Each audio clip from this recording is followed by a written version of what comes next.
Bonjour et soyez les bienvenus sur Corsica Radio pour un nouveau numéro de Revue de Corse. Avec moi aujourd'hui, Jazep Poupojoul de CorseNet Info. Salut Jazep. Bonjour Caroline. Ça va bien? Ça va et vous?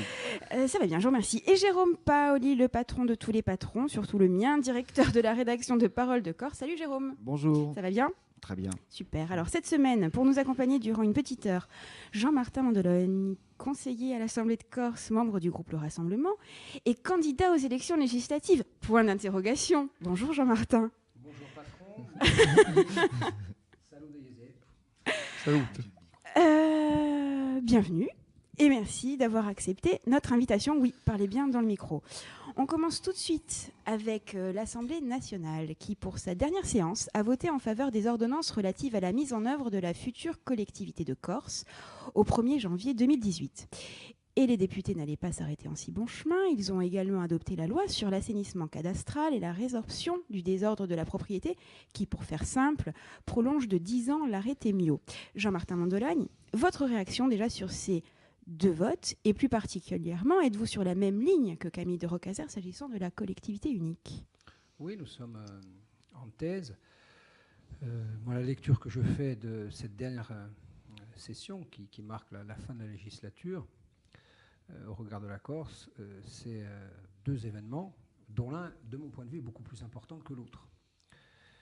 Et je crois que ça fait écho aux préoccupations des Corses. Les Corses sont davantage préoccupés par la transmission de leur patrimoine que par la naissance de la collectivité unique. Donc c'est cette première information qui, à moi, me marque. On est là dans l'aboutissement d'un très long processus. Moi, je suis très fier du travail accompli par Camille en ce domaine, par celles et ceux qui discrètement l'ont accompagné. C'est un travail très technique. Je me réjouis évidemment de la concorde qui a prévalu et du fait qu'aujourd'hui, tout le monde se prévaut, parfois en essayant de tirer la couverture à soi, mais ça c'est le jeu politique, de ce résultat qui est déterminant pour l'avenir de la Corse. Je crois que Jean-Claude Goissé, à l'époque, parlait d'un véritable tsunami. La transmission de patrimoine, c'est quelque chose de très préoccupant et pour tous les Corses, de très anxiogène. Deuxièmement, en effet, cette session a consacré l'adoption des ordonnances qui créent collectivité unique. Bon, vous connaissez le point de vue de la sensibilité que je représente. Nous n'avons jamais dit que nous étions contre la collectivité unique. Mais vous avez bien semblant quand même. J'ai toujours dit et j'ai toujours affirmé que nous étions contre cette collectivité unique pour une raison très simple, c'est qu'elle ne prend pas en considération, de mon point de vue, trois préoccupations majeures. La première, on va en parler puisque nous sommes en session budgétaire à l'Assemblée de Corse, c'est que rien n'est dit, ou si peu, sur la structure financière de cette nouvelle méga-collectivité. Je rappelle qu'il ne s'agit pas de fusion, il s'agit d'une fusion-absorption. C'est-à-dire que d'un coup d'un seul, au 1er janvier 2018, vous avez trois collectivités, dont deux qui ont des structures financières particulièrement fragiles. Pas un mot sur la structure financière de cette collectivité. Deuxièmement, nous sommes très attachés pour notre part à la représentation des territoires. Rien n'est dit de l'avenir et du positionnement dans ce nouveau schéma des intercommunalités. Enfin, alors vous avez une chambre des territoires dans laquelle siégeront les intercos. C'est prévu par les ordonnances. Comme dirait quelqu'un, c'est un plat de lentilles qu'on a aujourd'hui imaginé pour recaser un certain nombre de conseillers qui ne retrouveront pas leur ambition, leur fonction et leur mission dans le prochain schéma. Là, on parle réellement d'un pouvoir qui serait consacré par la loi et qui donnerait de véritables compétences aux intercommunalités. Il n'en est pas question, pas une seule ligne dans les ordonnances. Enfin et surtout, je maintiens, et nous réaffirmons pour notre part, que le processus démocratique n'est pas abouti, dans la mesure où les Corses n'ont jamais été consultés. Je mets au défi de savoir ce que pensent les Corses de cette affaire. Donc on est là dans un débat d'une urbanité exquise entre gens de bonne intelligence et qui croient savoir tout sur tout, sans que les Corses, et c'est bien d'un déficit démocratique qu'il s'agit, aient été consultés. C'est la raison pour laquelle nous sommes positionnés contre ces ordonnances, au motif qu'elles ne pouvaient pas intégrer ces préoccupations majeures. Mais vous comprenez que ça crée quand même un trouble dans l'opinion, c'est-à-dire que, par exemple, pour Camille de Rocazère ou Jean-Jacques Panouns, qui en Corse se disent régionalistes, autonomistes, et puis qui, après, au Sénat, tentent des manœuvres un peu désespérées. Ça, c'est une lecture est issu de la pensée simplifiante. Bien dans le micro, s'il vous plaît. Il faut toujours qu'en politique, on dresse deux camps de façon binaire entre les gens qui sont pour et les gens qui sont contre. On peut très bien. C'est la politique. Pour. Non, je pense que la vie et la vie politique doivent intégrer aujourd'hui une certaine expression de la diversité, des nuances. On ne peut pas avoir les gens qui seraient pour la collectivité unique et les gens qui seront contre. Mais la majorité des Corses, mais la majorité des Corses, elle est pour la collectivité unique. Écoutez, quand on les interroge, ils ne sont pas contre. Ce sont vos enquêtes d'opinion qui le disent, Jérôme. Oui, la seule entre enquête autres. d'opinion qui prévaut. Après, on peut se dire aussi que le référendum. Moi, j'aimerais bien qu'on interroge les Corses. D'abord, savoir s'ils sont préoccupés par cette histoire. Je ne suis pas persuadé. Vous savez que les gens dont la sociologie témoigne aujourd'hui de difficultés prégnantes dans le domaine social soient réellement préoccupés par la collectivité unique et à l'idée que le fait qu'il y ait la fusion de 3 collectivités et l'absorption de 2 autres leur permettent de changer de paradigme et de vivre dans un monde meilleur. Mais je ne suis pas convaincu du tout, moi, de cette histoire. Enfin, et surtout, je voudrais conclure sur la question absolument simplifiante et caricaturale. Encore une fois, nous n'avons jamais été contre la collectivité unique. Nous avons toujours dit que ça permettait des économies d'échelle, que ça allait simplifier les processus de décision. Simplement, nous sommes beaucoup plus ambitieux que n'a été Jean-Michel Bellet et ceux qui l'ont soutenu dans cette démarche. Nous pensons qu'il faut intégrer des priorités aujourd'hui qui ne sont pas aujourd'hui ni évoquées, ni caressées, ni effleurées dans ce sujet, qui sont quand même des sujets fondamentaux pour l'avenir de la Corse. Jean-Martin Mondoloni, 2 choses. Alors la première, je relève que vous dites que vous ne savez pas si les Corses sont préoccupés quand même par cette collectivité unique. Force est de constater que dans ces 3 collectivités, bon nombre de Corses sont employés et c'est sujet quand même à pression, à questionnement, à réflexion qui transpercent un peu partout, qui apparaissent, que ce soit sur les réseaux sociaux, sur les forums, sur les enquêtes d'opinion. Autre question par contre, vous dites que vous n'êtes pas donc en vrai contre la collectivité unique, vous parlez de raisonnement simpliste. Force est de constater que ce positionnement au Sénat, donc des élus les Républicains, a été peut-être alors mal interprété. Qu'est-ce que vous en pensez ? On parle quand même de mouvement stratégique un peu faible, puisque ça a heurté l'opinion publique un peu. Écoutez, si vous me demandez d'interpréter les positions des Républicains, ça risque d'être un peu long, parce que vous savez, moi je n'ai jamais adhéré aux Républicains, je n'y adhère pas, je n'ai pas l'intention du tout d'y adhérer. Simplement, pour une fois qu'en Corse, il y a des gens qui disent, émanant d'une sensibilité qu'on va appeler la sensibilité de la famille libérale au sens très large, s'il vous plaît, et pas au sens circonscrit. C'est un meilleur choix. Qui disent, écoutez, nous sommes réservés sur l'ordonnance. Et pour une fois qu'il y a une certaine harmonie avec la droite que je qualifierais de parisienne, on ne va quand même pas cracher dans la soupe. Alors après, on peut être ou pas d'accord sur le fait que les sénateurs de droite se soient positionnés contre les ordonnances. Mais enfin, pour une fois, il y a quand même une certaine harmonie, une certaine continuité de pensée entre les élus corses dits de la famille libérale et puis les sénateurs. Moi, j'y vois l'expression simple et démocratique d'un courant de pensée qui, encore une fois, ne veut pas heurter le processus démocratique qui est dans le sens de l'histoire. La simplification est dans le sens de l'histoire. C'est évident qu'il faut une collectivité unique à terme. La question, si vous voulez, c'est qu'on légifère sur la Corse tous les 10 ans. C'est quand même le rythme. 91, 92, 2002, très bien, on est dans les années 2017. J'imagine mal aujourd'hui une nouvelle gouvernance s'intéresser tout de suite et de très près à la Corse. Donc c'est là où on a l'impression que d'autres disent on a été au rendez-vous. Nous, on considère que c'est un peu un rendez-vous manqué et que le compte n'y est pas. Voilà, ça ne fait pas de nous des adversaires invétérés à la fois de la collectivité unique et puis des tripatouillards qui, au Sénat ou dans je ne sais quelle haute assemblée, essayent de torpiller un système. Bon, maintenant que c'est voté, pour vous, c'est une bataille perdue ? Alors, d'abord, moi, je suis un légaliste. On va appliquer la loi. Très bien, sauf qu'il ne faut pas oublier, moi, c'est mes premiers cours de droit qui m'ont appris ce qu'une loi fait, une loi peut le défaire. La question n'est pas de détricoter ce qui existe. La question, c'est de l'enrichir.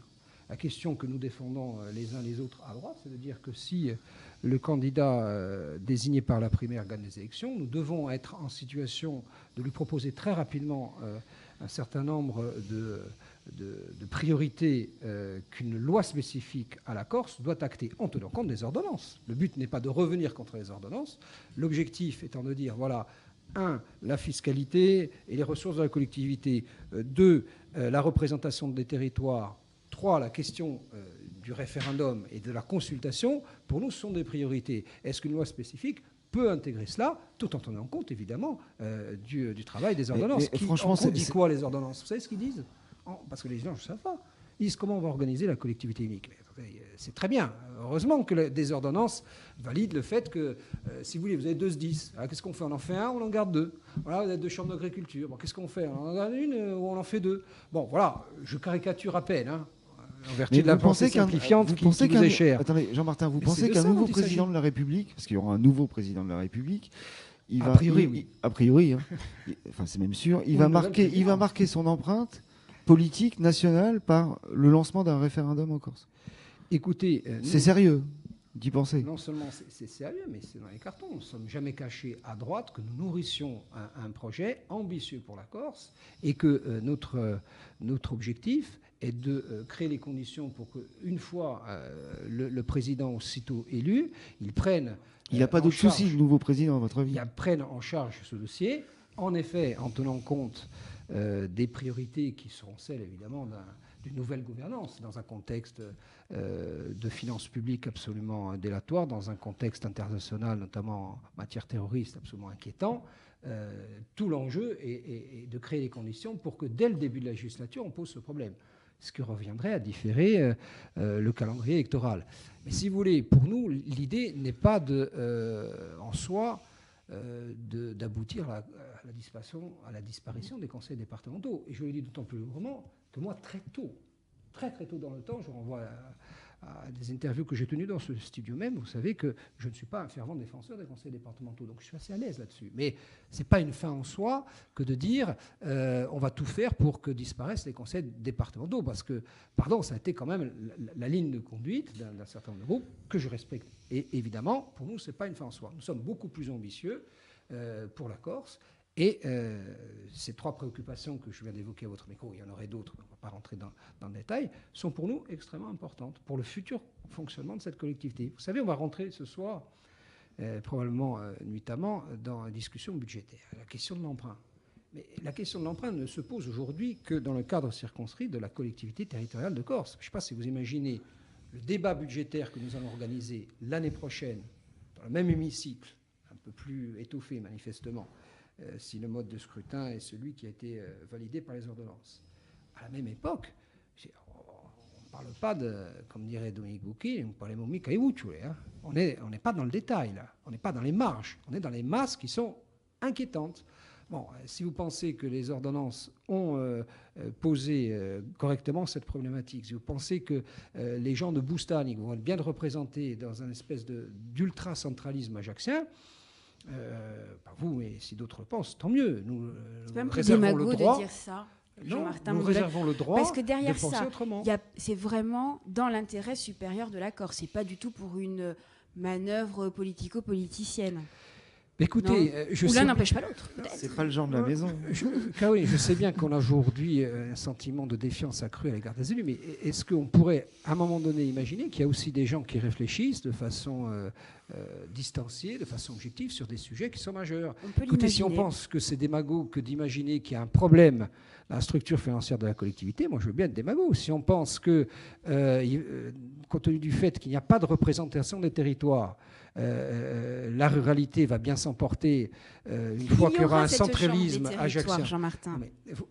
Est-ce que les auditeurs aujourd'hui qui suivent notre émission ont conscience de la portée ultra symbolique de la Chambre de territoire, qui n'a pas de portée fonctionnelle et donc pas de portée politique, sinon un contre-pouvoir consultatif? Bon, c'est pas comme ça que, si vous voulez, les territoires vont pouvoir peser contre la tentation du centralisme ajaccien. Et vous savez ce qui va se passer l'année prochaine qui sera en avec ce l'occurrence à mode de Bastia. scrutin? Mais écoutez, ceux qui veulent gagner des listes, il va falloir qu'ils soient maire d'Ajaccio ou maire de Bastia. Eh oui, 80% de la population est concentrée, vous le savez très bien, dans le Grand Ajaccio et le Grand Bastia. Alors, si vous imaginez qu'il y a des porteurs de liste ou des leaders qui vont se préoccuper d'intégrer des personnes, quel que soit leur niveau de compétence, leur disponibilité, leur envie de servir la Corse et l'intérêt général, vous verrez, et je vous donne rendez-vous dans quelques années, si on maintient cette configuration, ce mode de scrutin, qu'il y aura de grandes difficultés à ce que les petits territoires soient représentés. Et l'article sur la revalorisation de l'intérieur aura perdu bien de ses effets dans quelques années. On touche du droit aussi un problème quand même sur ces listes. Au final, si on parle de trois collectivités qui au final qui fusionneront en une seule et qui n'auront qu'une cinquantaine d'élus, est-ce que c'est quelque chose qui est préoccupant du côté de la droite, comme de la gauche, comme des nationalistes aujourd'hui?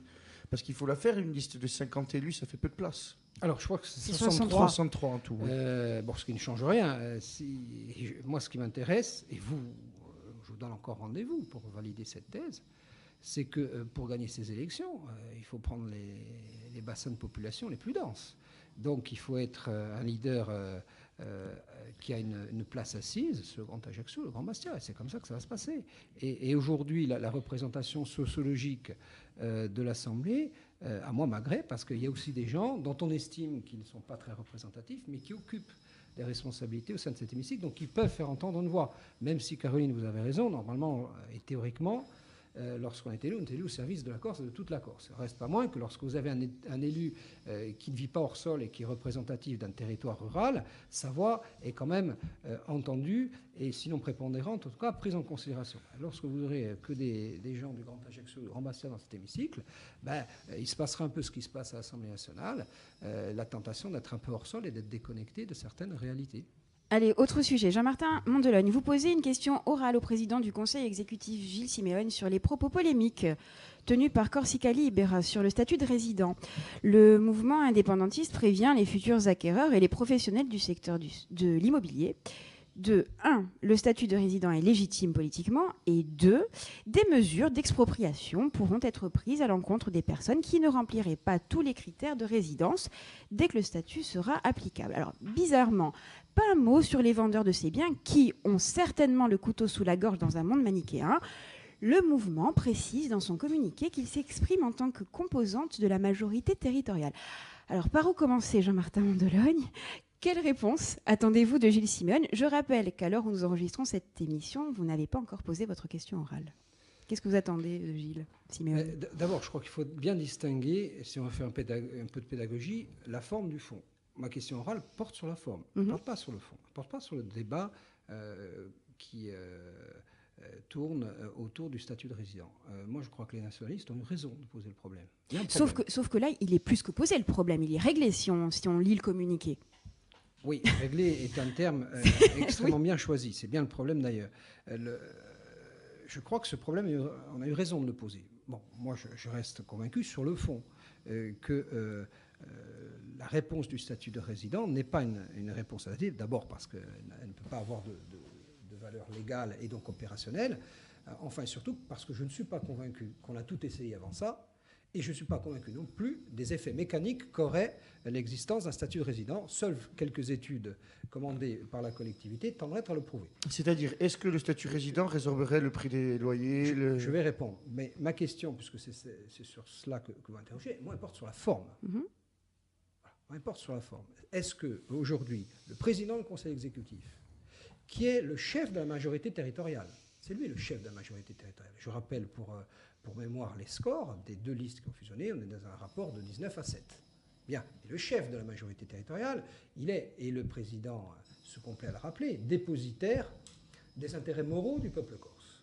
C'est lui que j'interroge, et pas celui qui l'a accompagné dans une fusion, et qui représente, de façon tout à fait légitime, une partie de l'opinion. D'ailleurs, le tract le rappelle bien. Alors, le tract le rappelle bien. Enfin, le tract, le mot est peut-être mal choisi. La communication le rappelle très bien. Alors moi, je veux savoir si le président du Conseil exécutif, en qualité de chef de la majorité territoriale, en qualité de dépositaire des intérêts moraux du peuple corse, accepte le ton comminatoire et les mots exclusifs qui sont formulés dans ce document. Ça, c'est sur la forme. Et ma question ne pose que sur la forme. Et je ne vais pas essayer de faire tomber Gilles Simeone dans ce piège grossier tendant à essayer de l'écarter de sa branche la plus dure. Il assume ses choix, très bien. Il assume, je pense, et je pense qu'il aura vocation à le rappeler de façon habile et avec à la fois l'éloquence et le charisme qui le caractérisent, le fait qu'il s'engage sur le statut de résident. Mais ma question ne porte pas sur ça. La question, est-ce que dans une démocratie, des gens qui sont légitimes et dont il n'est pas question de contester la légitimité peuvent s'autoriser à conseiller conseiller sous un ton particulièrement menaçant, parce que la communication a quand même tous les attributs d'une menace, des agents immobiliers, des conseils, des notaires, dire attention, avertissement. Bon, moi je trouve ça absolument choquant en démocratie, et je suis prêt d'ailleurs, pour répondre et pour boucler, C'est avertissement excusez-moi, c'est avertissement ou menace? Moi, je pense que cette communication a tous les attributs d'une menace. Bon, on peut jouer sur les nuances et faire de la sémantique de bonne loi, si vous voulez. Mais bon, chacun a la phraséologie qu'il se choisit pour exprimer ses thèses. Moi, je pense qu'on est ici dans quelque chose qui est à la limite de la menace. Et je pense d'ailleurs que mais est-ce que ça vous paraît grave ou pas grave, ça? Ah, c'est grave en tout cas pour que j'interroge. Est-ce que c'est pas ça qu'il faut dénoncer, peut-être? C'est bien ce que je dénonce dans ma question. Encore une fois, ma question n'est pas celle du débat. D'ailleurs, je souhaite que soit organisé un débat pour qu'on remette les compteurs à zéro et pour que dans l'hémicycle, on puisse débattre de la question, pour répondre à votre question, du statut de résident. On verra bien qu'il y a 1000 expressions possibles, qu'on n'est pas dans la position simplifiante et qu'aujourd'hui, malheureusement, encore une fois, tout s'organise autour de deux camps, qu'on oblige à choisir. Alors, il y aura d'un côté les gardiens du temple qui sont parés de toutes les vertus, et puis d'un côté les affreux spéculateurs. Écoutez, moi je suis ni tenu par les forces de l'argent, ni spéculateur immobilier, ni détenteur invétéré de biens immobiliers. Ça n'empêche pas d'avoir une idée sur ce sujet et de pouvoir l'exprimer. Je ne me reconnais d'ailleurs ni dans un camp, ni dans l'autre. Voilà. Et je dis que il y a, encore une fois, la place pour la nuance, et la place pour l'expression de thèse, mais pourvu qu'elle soit formulée sans menace. C'est bien du ton dont il s'agit dans ma question. Et puis cette session sera budgétaire ou ne sera pas. Vous êtes invité à vous prononcer sur le budget primitif 2017 de la CTC. Selon le rapport, on augmente l'investissement, on maîtrise le fonctionnement avec une baisse de 3,32% et les recettes sont également à la hausse. C'est assez rare pour le souligner. Alors ce sont plutôt de bons gestionnaires, Jean-Martin Mondolone? De ce point de vue-là, vous vous souvenez, pour faire un peu d'histoire de la session un peu psychodramatique oui. Du mois de mars 2016, bon, avec deux caractéristiques majeures qui ont marqué ce premier budget de la mandature nationaliste. Un passif avéré, alors on a dit 100 millions, c'est 84, peu importe, il y a un véritable passif qui exigeait un emprunt. Et deux, c'était la première marque à l'époque de la mandature nationaliste. Bon, on nous a expliqué que si nous votions contre ce budget, nous étions encore une fois les affreux ultralibéraux qui étaient là pour pénaliser la Corse et qui allaient rendre toute tentative d'investissement difficile. Donc, nous, on a une constante, si vous voulez. On est préoccupés depuis le départ, et nous l'avons dit, à cette occasion, nous l'avions redit, à l'occasion de la rédaction d'un protocole d'accord et à l'occasion du budget supplémentaire. Le budget supplémentaire, pour ceux qui nous écoutent, c'est la décision modificative qui intègre les variations budgétaires au cours de l'année. Donc ces trois temps forts nous ont permis d'affirmer que nous avions des préoccupations très importantes sur le niveau d'emprunt de cette collectivité. La collectivité emprunte trop. Elle n'a plus les moyens, alors on peut avoir des grilles de lecture différentes, de ses ambitions. Et ça veut dire quoi? Nous l'avons répété à l'occasion du budget supplémentaire. Ça veut dire, un, qu'il faut faire des économies, et deux, qu'il faut faire des choix. C'est un peu comme à la maison, si vous voulez. Si vous avez 3 000 euros de budget, bon, vous pouvez faire le choix d'acheter une Mercedes, un grand appartement dans ce quartier magnifique, et puis après, il faut vous chauffer, il faut satisfaire un certain nombre de dépenses incompressibles, et quand vous n'y arrivez plus, il faut emprunter. Sauf qu'à un moment donné, vous n'arrivez même plus à emprunter. Bon, est-ce que la signature de la collectivité peut être encore honorée? La réponse est oui, mais on atteint un effet de seuil. Bon, et on est en train de dire maintenant, et on l'a dit, on l'a redit, que l'effet de seuil est désormais atteint. Est-ce que les nationalistes sont plutôt des bons gestionnaires? La réponse est oui. Il n'est pas question de verser dans un dogmatisme de mauvaise aloi. Maintenant, on peut aussi avoir, de ce point de vue, une lecture politique du budget. Il ne faut pas se l'interdire. Je rappelle que les nationalistes s'en sont à l'époque jamais privés. Que Dominique, à l'époque, s'en est jamais privé. Les lectures qu'on en fait, les groupes dans les mandatures précédentes, c'était de dire quoi?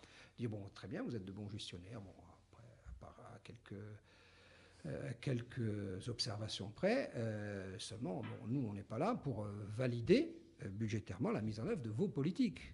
Bon, alors, soit on continue à penser que la droite, les nationalistes et la gauche, c'est la même chose. À ce moment-là, allons-y, on est tous ensemble. C'est ce qui va justifier votre abstention? Non, je dis simplement, je ne peux d'ailleurs pas préjuger du vote qui sera le nôtre, simplement, on peut aussi avoir une lecture politique d'un acte budgétaire qui est l'acte qui marque de façon symbolique la mise en œuvre d'une politique. Bon, on ne peut pas dire, pour ce qui nous concerne, contre statut de résident, et puis donner les moyens, en tout cas une espèce de contradiction démocratique, donner les moyens à une majorité de mettre en œuvre des politiques pour lesquelles nous sommes pas farouchement opposés, nous sommes tout simplement opposés parce qu'il y a une majorité, une opposition. Ce qui n'interdit pas de reconnaître des signes de bonne gestion, ce qui n'interdit pas non plus d'être d'accord sur un certain nombre de politiques sectorielles. Bon, mais à un moment donné, il y a bien eu des élections où nous étions pas farouchement opposés, où il y a une différence, une diversité qui s'assume, et cette diversité, elle doit aussi, à mon avis, c'est mon avis depuis le départ, s'exprimer à l'occasion des grands votes qui fondent la mise en œuvre des politiques de cette collectivité. Tout simplement, sans psychodrame et sans... C'est-à-dire s'opposer au budget sans s'opposer fondamentalement à la gestion qui est faite, juste sur la ligne politique sur laquelle vous avez des oppositions. Oui, on peut l'exprimer comme ça, si vous voulez. Moi, je pense qu'il y a deux lectures possibles d'un budget. Soit on rentre dans des considérations techniques auxquelles les administrés ne comprennent strictement rien. Des feuilles de seuil, d'encours, d'emprunt, de ratios, ceux qui nous écoutent. Je ne suis pas sûr qu'à part encore une fois quelques initiés que vous êtes, et d'autres encore, ils comprennent grand-chose sur la lecture politique. Alors sur la lecture politique, quels sont les choix? C'est pas blâmable en soi d'avoir une lecture politique d'un acte budgétaire. Pas du tout, bien au contraire. Justement, avec une lecture politique, quels sont les choix avec lesquels vous êtes en désaccord de cette nouvelle majorité? Écoutez, vous avez évoqué, on a évoqué au détour de la question orale que je vais poser tout à l'heure, le problème du statut de résident. Nous, on est capable d'expliquer pourquoi, très clairement, on est contre le statut de résident. Et vous savez mon ouverture d'esprit sur certains sujets. Vous savez que moi, je suis d'ailleurs en désaccord avec mon propre camp sur la problématique de la co-officialité. Donc on n'est pas dans quelque chose de dogmatique. Bon, est-ce qu'on peut continuer à accepter, lorsqu'on est un démocrate, que dans l'hémicycle et surtout hors de l'hémicycle, un mouvement continue à avancer? Et c'est tout à fait respectable. Bon, les nationalistes de Corsica-Rémy ont une position que moi je respecte, que je combats, enfin combat, le mot est mal choisi, en tout cas contre laquelle je délivre des arguments contraires. Est-ce qu'il est acceptable que plus on avance et plus on essaie de distiller dans l'opinion le sentiment d'anti-France? Est-ce qu'il est acceptable aujourd'hui qu'un certain nombre d'entre eux distillent des thèses à la faveur de certaines anecdotes? D'ailleurs, bon, le pays ami, ça fait sourire. Bon, il y a des gens qui pensent, et c'est mon cas, que la République française arrive à bout de souffle, je suis le premier à le dire, et depuis longtemps, vous savez très bien, et qu'il faut un autre modèle, qu'elle a échoué dans ce modèle d'intégration, qu'elle a échoué dans ce modèle de prise en compte de diversité des identités. Bon, ça ne fait pas moi quelqu'un qui prône pour une souveraineté nationale corse. Mais je comprends, et j'admets, et je concède que certains puissent le faire. Donc, ces marqueurs idéologiques qui sont quand même profonds, qui ne sont pas neutres. Bon, et donc la majorité aujourd'hui actuelle, elle n'est pas dans cette thèse-là. Donc dire à l'occasion d'un acte budgétaire qu'on peut partager des signes de bonne gestion, on peut partager un certain nombre de politiques sectorielles, mais que, en gros, valider le budget, c'est aussi valider la mise en œuvre de politiques et donc d'un certain nombre d'idéologies, ça ne me paraît pas attentatoire à l'exercice serein d'une démocratie. Bien au contraire. Moi, je pense que, et on rentre dans un monde où la lisibilité politique est de plus en plus difficile et où il y a une demande, par contre, de lisibilité accrue, marquer sinon des clivages, en tout cas des différences. Moi, je pense que c'est enrichir la démocratie. Cette visibilité, cette visibilité, elle est d'autant plus difficile en Corse, en France, à quel niveau? En Corse.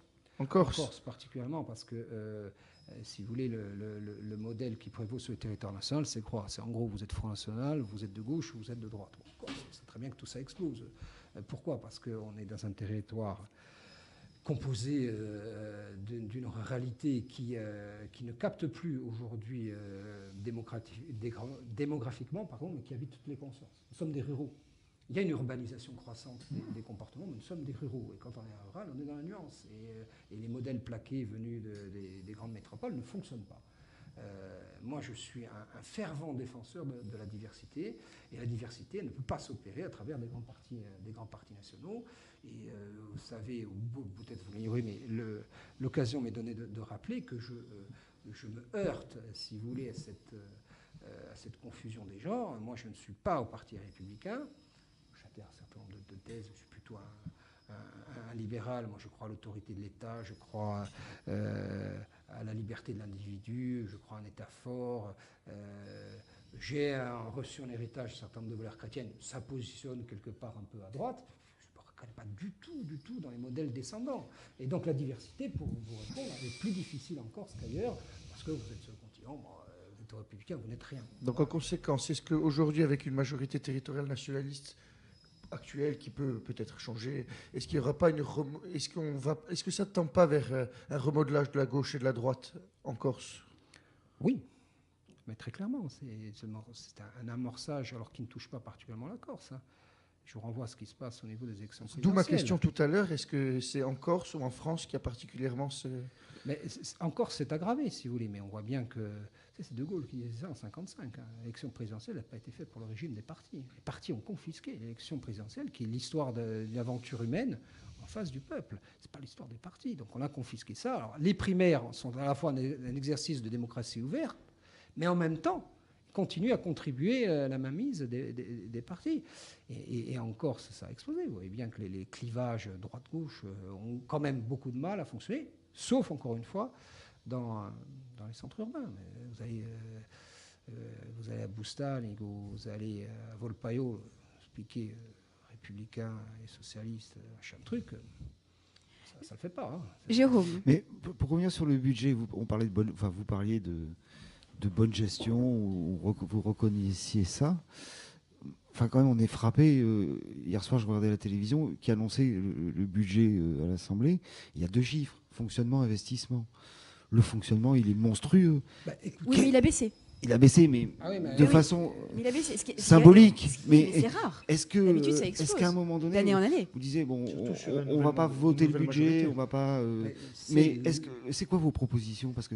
mais c'est très clairement revenir à la fonction initiale qui est celle de cette maison, qui est d'investir, pas de fonctionner. Ouais, non, mais c'est ça. Je renvoie à mandature. Enfin, les chiffres font peur. Critiqué à l'époque, lorsque nous étions majoritaires, jusqu'aux années 2010. Alors, je ne vais pas rentrer dans une considération technique, mais il y a des chiffres qui parlent, ce sont les ratios.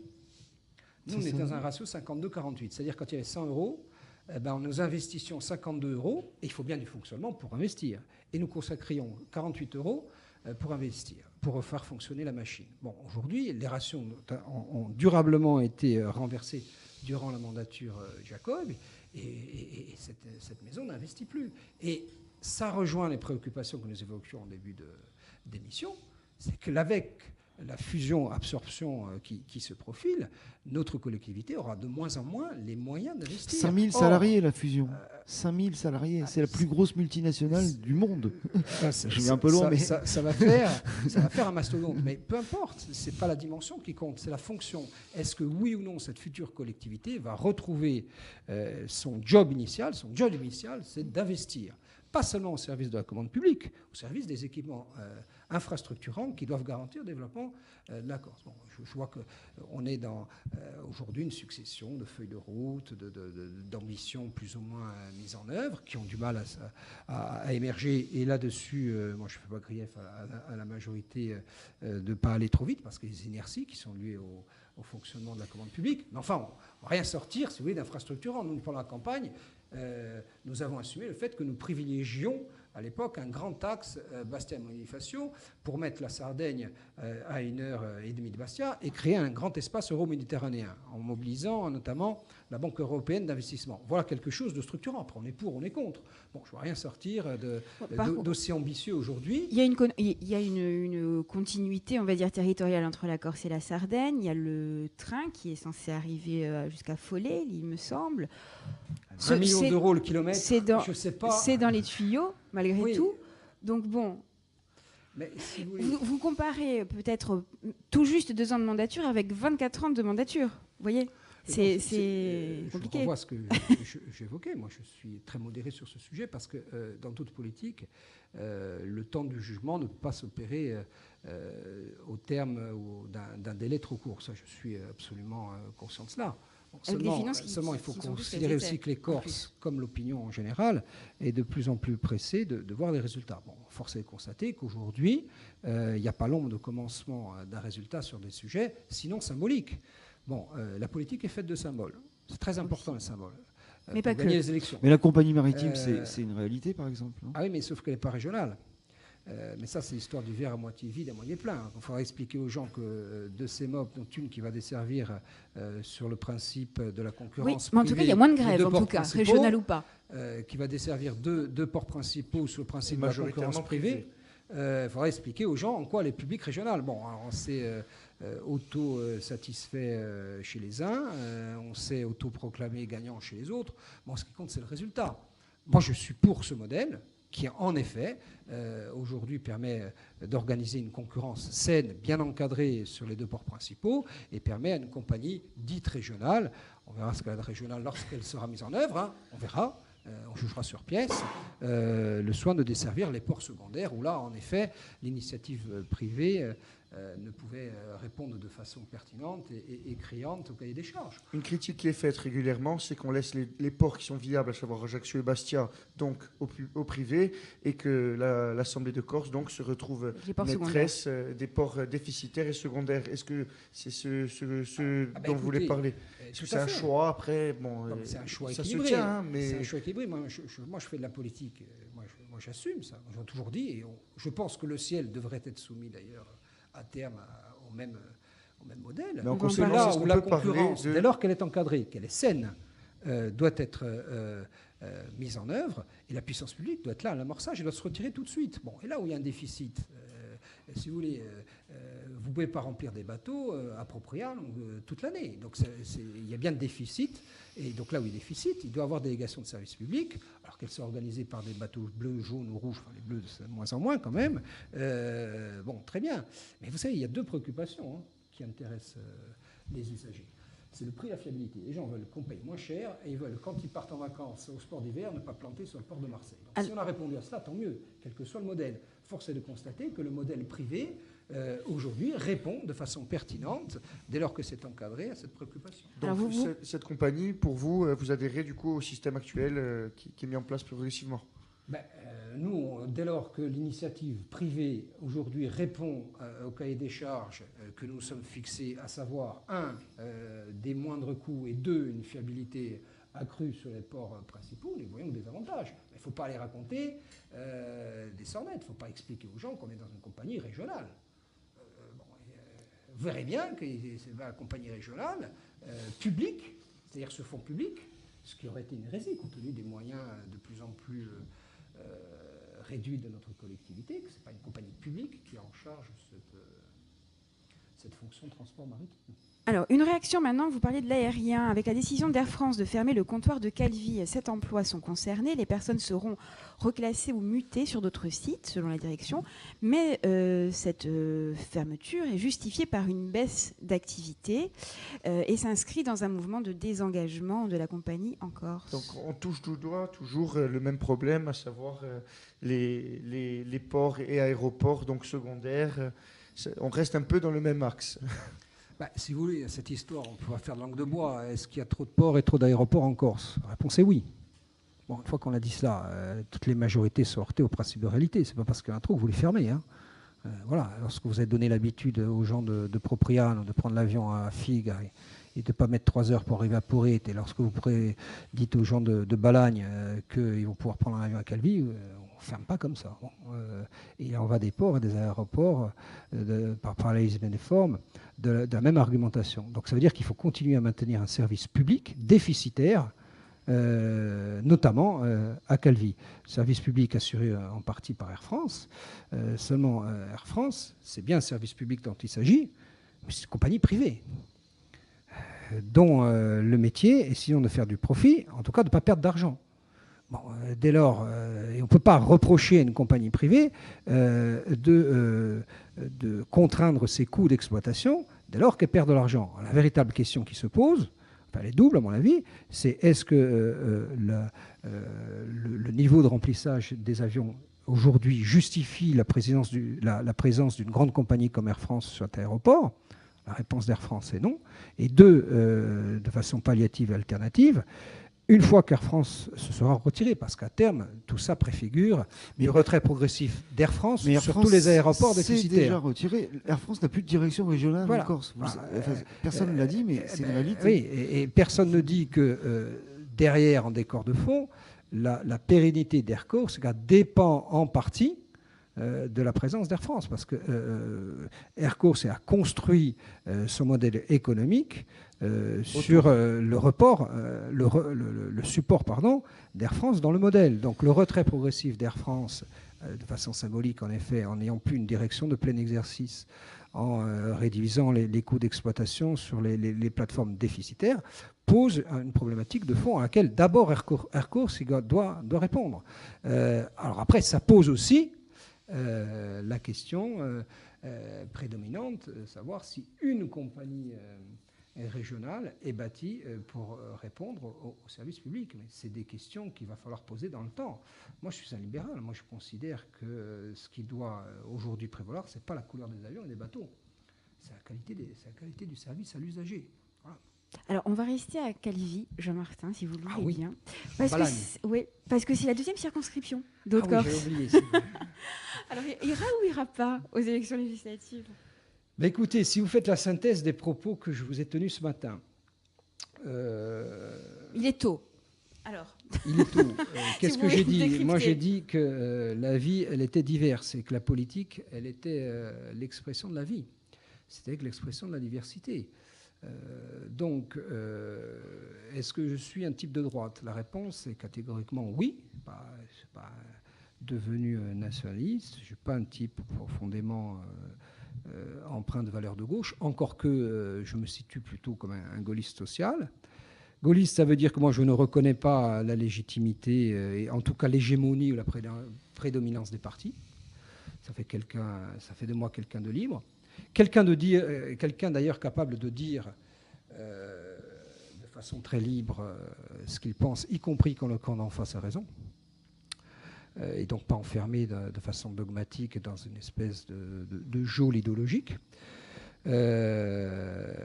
Ça fait aussi quelqu'un de moi respectueux de ma famille. Ma famille, aujourd'hui, va présenter des candidats dans les 4 circonscriptions. Bon, il y a 3 circonscriptions, il y a des sortants. Le but n'est pas de foutre le bordel de partout. Le but dans cette circonscription, il n'y a pas de sortants, donc où la compétition est ouverte. L'histoire me donne plutôt raison, et je pense que ça va être réellement une compétition très ouverte dans cette circonscription. Je ne vois pas ce qui empêcherait l'expression de la diversité dans cette circonscription. Ouais, il y a déjà 2 candidats déclarés dans ma famille. Je crois savoir qu'il y a une candidate investie par le parti Les Républicains. Je crois savoir qu'il y a un candidat qui est investi ou qui ne tardera pas à l'être par l'UDI. Bon, très bien. Je n'ai pas aujourd'hui d'argument pour démontrer qu'une candidature de la droite régionaliste et du mouvement que je préside depuis quelques années n'a pas de légitimité. Donc vous ne nous ferez pas une Pierre-Jean Luciani? Écoutez, tout respect gardé... Vous y allez ou vous y allez pas? Tout respect gardé pour Pierre-Jean Luciani, on n'est pas du tout dans la même approche. Moi, je ne suis pas dans une approche concurrentielle. Moi, je suis dans une approche qui tente à dire, de façon générale, la droite a besoin de se reconstruire. Bon, si on n'est pas d'accord sur ce sujet, on peut non mais ça, là vous ambiancez. Non mais vous ambiancez là. Vous y allez ou vous y allez pas? Parce qu'après on peut donner. J'y vais parce que mes amis m'ont demandé. Non, vous n'y êtes pas du tout. La chanson on la connaît. Nous sommes aujourd'hui fin février et j'ai fait savoir que je réservais ma réponse pour le 11 mars. Pardon, mais je n'avais pas l'intention de faire un scoop ce matin. C'est dommage parce que... Simplement, aujourd'hui, force est de constater que dans cette circonscription, on va vers une compétition ouverte et je n'ai pas de raison de penser que la sensibilité que je représente devrait être absente du... On va donner une info. Pas de scoop, mais une info. Le pourcentage pour que vous y alliez aujourd'hui, il est à quel niveau? Sur une échelle de Richter de 1 à Sur 12. l'échelle de... Non, parce que de 100. Allez, sachant qu'on va vers un séisme, on me décrit un Jean-Martin, séisme. 90% on de me chance décrit- qu'il soit candidat. On me décrit Exclusif. un séisme, donc je vais prendre l'échelle de Richter, je crois qu'elle va de 1 à 12. Bon, moi, Ah non, après, c'est mon dur pour les but- calculs. Faites de 1 à 100, c'est Non, plus facile. comment dire, mon but, moi, n'est pas provoquer de séisme. Mon but, c'est de faire comprendre à ma famille que l'expression de la diversité est un enrichissement. Non, mais ça, ils le comprennent, ils en sont tout à fait d'accord. Non, mais non, est-ce que je vous crois y que allez non. À combien Non, de je crois que ma pourcentage que famille- vous y allez? Non, je crois raisonnablement que ma famille... Vous sortez pas d'ici tant que vous l'avez pas dit. Non, je vais bien sortir, il y a une porte derrière moi qui va s'ouvrir. Non, Jérôme, vous aurez ma réponse, mais je pense que raisonnablement, il y a une place aujourd'hui pour l'expression d'une diversité à droite. Et je conteste 3 choses, si vous voulez. La première, si on veut reconstruire le paysage politique et le paysage politique à droite, soit on pense qu'il n'y a qu'un parti de façon hégémonique qui est le maître d'œuvre de cette reconstruction, et les mêmes causes produisant les mêmes effets, je crois qu'on va dans le mur. Je le dis très clairement. Bon, vous aurez expliqué l'année prochaine, à l'occasion des élections territoriales, qu'avec les mêmes hommes, les mêmes personnes, les mêmes logiciels, les mêmes pratiques, on va gagner alors qu'on a perdu la fois d'avant. Bon, donc, changement de personne, changement de pratique, changement de logiciel. Moi, c'est ce que je vais essayer de proposer au cours de cette élection. Bon, et le 11 mars validera de façon unipersonnelle, très certainement, cette approche. Voilà, il est un peu prématuré pour déclarer une candidature. Vous savez, Simplement, on m'a reproché, Caroline, on m'a reproché une chose, et j'ai entendu ce reproche, d'avoir fait monter des enchères au moment des élections territoriales. Il va y aller, il va y aller, il va y aller, et puis patatras, il se passe ce qui se passe au conseil départemental, il y a 2 grosses listes à droite qui se profilent, il y a plus d'oxygène possible pour une alternative à droite, et je suis d'une certaine façon rattrapé, et j'ai assumé ce choix. Bon, il m'a été assez reproché de dire il va y aller, et puis il n'y est pas allé. Vous comprendrez que je préfère vous dire j'y vais, et puis y aller, plutôt que de dire il va y aller, et puis... Mais là, vous êtes en train de dire il va y aller, mais on ne le sait pas. Non, je suis en train de dire que, Vous y allez. respectueux des consultations qui doivent s'opérer avant une décision qui est quand même lourde de sens pour ma famille. Le but, c'est pas de provoquer un séisme, le but, c'est de faire œuvre de pédagogie encore quelques jours pour faire comprendre que c'est pas quelque chose là de vélitaire, c'est pas quelque chose d'individuel, c'est quelque chose qui a vocation à poser les bases d'une reconstruction à droite. Vous savez très bien que ma sensibilité est minoritaire dans mon camp, dans ma famille, et qu'aujourd'hui, subir l'hégémonie d'un camp est particulièrement insupportable, et je pense qu'elle est à l'égard de beaucoup d'électeurs. Enfin, Jean-Martin, C'est de la bonne langue de bois, ça, ça, j'ai Jérôme. entendu. Hein. Et le pourcentage, alors, c'est quoi? Vous y allez si vous recevez l'aval de votre famille. Pour recevoir l'aval de votre famille pas du politique, tout. il faudrait quand même, mine de rien, qu'elle accepte un certain changement de fonctionnement. Ça paraît compliqué quand même au niveau de la droite insulaire ou pas? Non, si je Autant j'ai mal interprété vos propos, mais je pense Non, que... en partie, vous l'avez bien compris. Maintenant, je ne conditionne pas ma candidature à l'aval de ma famille parce que je ne l'aurai pas. Voilà, parce que, si vous voulez, je fais trembler les colonnes du temple dans cette histoire. Et donc, simplement, moi, je dois faire œuvre de pédagogie pour expliquer que ma candidature potentielle n'est pas de nature à hypothéquer les chances de victoire, mais elle est de nature à enrichir les chances de victoire pour cette fois et la fois d'après, parce qu'on est dans un processus de reconstruction politique. Et il faut faire œuvre de pédagogie. Pour faire œuvre de pédagogie, il faut un peu de temps. Alors, Mais je reviendrai. Avec plaisir. You will be back. Il nous reste 3 minutes en parlant de temps. Pour conclure sur le sujet, votre décision est prise ou pas? Juste ça. Vous savez, lorsqu'il s'agit d'une décision collective, ça demande du temps, parce qu'il faut discuter avec beaucoup de gens. Après, à un moment donné, tout ça, c'est une histoire de conscience individuelle. Il faut se regarder dans un miroir et il faut prendre une décision. Mettre un coup de pied dans la fourmilière ou non? Vous dire que la volonté de mettre un coup de pied dans la fourmilière, elle existe, elle est prégnante et je suis déterminé. Elle n'est pas récente. Mais elle n'est pas récente. Il m'a été assez reproché, encore une fois, ma frilosité. Alors vous savez, cette espèce de peur que j'aurais d'affronter le suffrage universel, c'est peut-être aussi l'occasion de témoigner d'un changement d'attitude. Vous n'êtes pas arrivé à un âge où il faut y aller maintenant? Je ne crois pas à l'histoire de l'âge. Moi, je crois qu'on est nouveau en politique. Un déroulement de carrière, quoi, je veux dire. Non, je ne suis pas du tout à carrière. Vous savez, moi, non, j'ai mais une passion carrière, alternative. vous faites de la politique depuis longtemps. Je pourrais vous Même si faire le mot- état d'un certain nombre de passions qui m'occupent par ailleurs. J'ai simplement des convictions. Voilà, ma conviction depuis le départ, et vous le savez très bien parce que vous avez suivi un peu mon parcours, c'est que la droite ne peut pas se résumer à l'expression d'un parti hégémonique et qu'elle doit se reconstruire autour d'une offre alternative que je ne manquerai pas d'incarner dans les semaines et dans les mois qui viennent. Un mot sur les présidentielles. François Fillon, un super bon candidat qu'on soutient avec écoutez, à un moment plaisir. donné, il faut être en paix avec ses démarches et avoir une certaine cohérence. Moi, j'ai fait le pari de m'investir dans la primaire parce qu'elle était ouverte. Elle n'a pas dit c'est la primaire d'un parti. Moi, la primaire d'un parti ne m'intéresse pas parce que je n'appartiens pas à ce parti. Vous Donc souteniez quand même Alain Juppé. Hein. Mais votez c'est celle parce de qu'elle gauche était aussi. ouverte. La primaire Celle étant de gauche ouverte- aussi, non Non. Et oui, elle moi, était ouverte oui, aussi. elle est ouverte aux gens de gauche. Voilà. À un moment donné, il faut aussi avoir un peu de cohérence, Jérôme. Moi, je me sens plutôt de droite, donc Non, j'ai c'est pensé une plaisanterie. de façon légitime qu'il fallait participer à cette primaire qui était ouverte. Donc, je fais le choix de soutenir un candidat qui correspond à l'idée que je me fais de la restauration de l'autorité dans ce pays et à ma sensibilité, d'ouverture.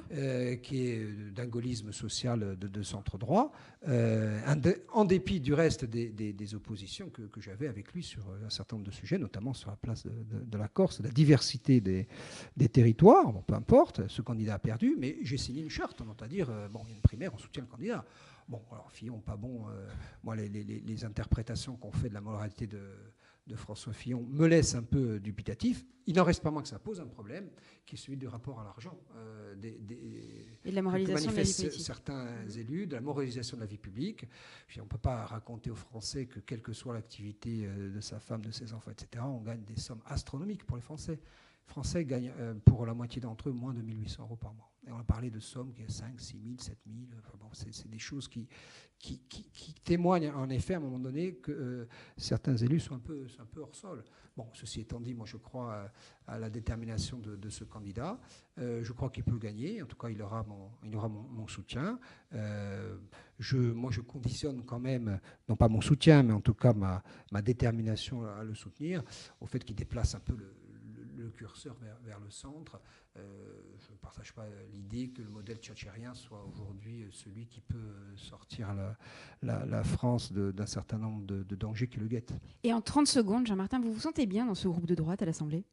À partir du moment où j'ai accepté, et je l'avais dit à Camille, d'y figurer, la question ne se pose pas en ces termes. C'est-à-dire, à un moment donné, il y a un contrat de mandature.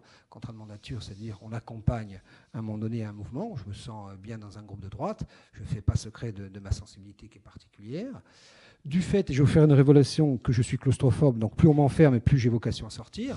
Voilà, bon, partant de là, je me suis aujourd'hui inscrit avec ma sensibilité. Je crois que c'est un groupe qui travaille, qui n'a pas seulement le souci de donner la préservation de son unité de façade, mais qui a vraiment une unité de pensée avec le respect du fait majoritaire. Je ne suis pas secret au fait, je crois que ce n'est pas un secret pour personne, de ma sensibilité particulière à droite. C'est que je suis quelqu'un plutôt d'ouverture. Et je me laisse enfermer dans un condom. Moi, j'ai toujours dit, et je maintiens qu'en politique comme ailleurs, la vérité a toujours un pied dans le camp d'en face. Et donc, je ne peux pas me résoudre à fermer les yeux sur cette approche de vie tout court. Donc, je ne m'interdis pas de dire quand les autres ont raison. Je ne suis pas dogmatique. Voilà, je fais comme ça, on me prend comme je suis, on ne me prend pas. Et ce sera là votre conclusion. Revue de corps, c'est fini pour aujourd'hui. Joseph, Jérôme, un grand merci. Jean-Martin Mondologne, merci de nous Merci avoir à vous de votre accompagnés invitation. Merci durant patron. cette émission. Merci Diesel. Revenez nous voir quand vous voulez Merci à après vous. le 11 mars. Je vous rappelle que vous pouvez réécouter cette émission demain à 13h et dimanche à 18h, ainsi que sur notre site corsicaradio.com. Allez, on vous dit à la semaine prochaine avec un nouvel invité sur Corsica Radio. Bien sûr, bon week-end et on vous embrasse.